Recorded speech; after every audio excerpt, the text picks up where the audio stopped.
Hi, I'm Natalie, and welcome back. Today, it was funny. I was going through the book and just kind of like mapping out what I wanted to talk about. And one thing that I remember was that, if I had to write the book today, because I've had so much time and distance from my experiences, is that it would be written from a completely different perspective. And it got me thinking about, with all that distance, what would I focus on? What would be like something that would be a key that I took out of that maybe wasn't shining when I first wrote the book? And one thing I realized is that on my journey to just kind of like have a part of my life for myself and see what that would look like, I opened my marriage. I started living part-time in New York City and, having experiences and different interactions with people and just kind of living a life that I wanted to explore and experience.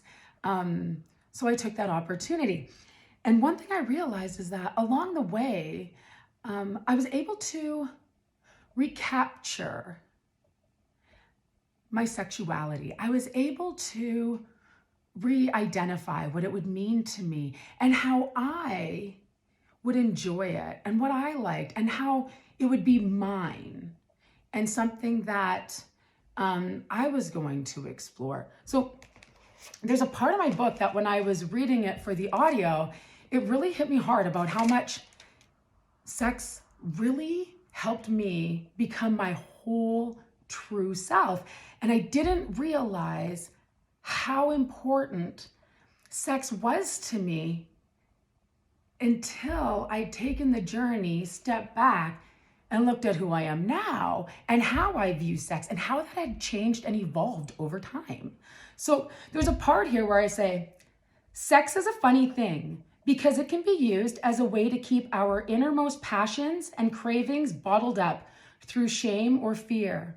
Or conversely, we can use it as a way to express ourselves as well as enjoy ourselves. Sex is not something that only happens between two people who love each other. Sex is something that occurs between any amount of people who want to engage in it, regardless of emotional attachment or not.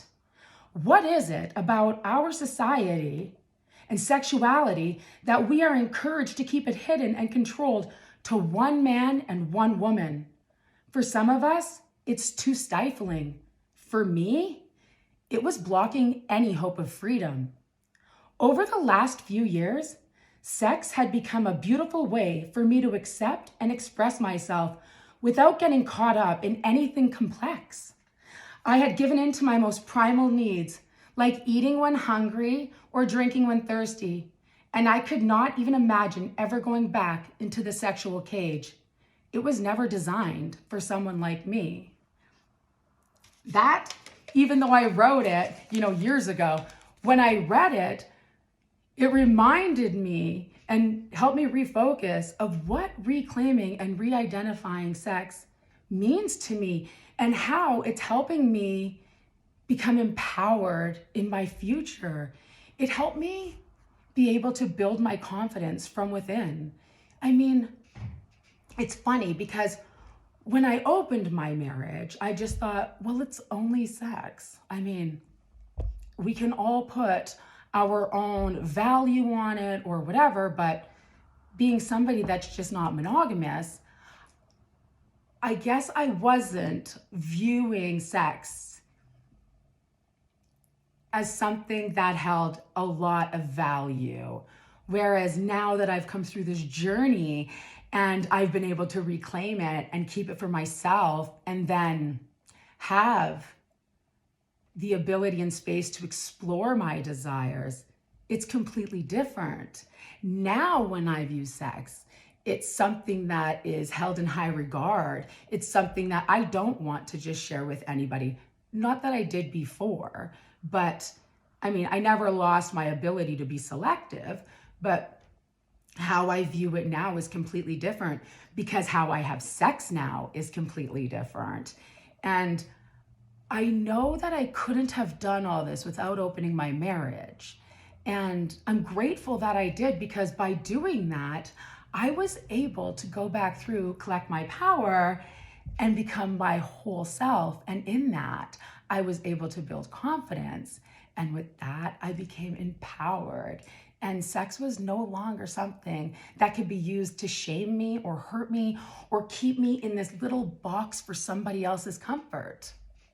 My sex is mine. And as long as I'm not hurting anybody or doing anything illegal, I'm going to carry on my merry way. And I really hope and encourage that you guys will too. Nobody, and I mean nobody, should be thinking about your sex life more than you. So that's what I picked up along the way. And I really hope that you will feel empowered to really explore what your sex means to you. And that might not mean opening your marriage or having another partner, but open your mind. Drop anything that was given to you, like beliefs or shame. Try your best to work through that, because when you can, it's a completely different level of freedom. When you can use your sex to empower yourself rather than others to shame you, life begins, and it is so great, and it is amazing, and it is free, and it is fun. Thank you so much for stopping by.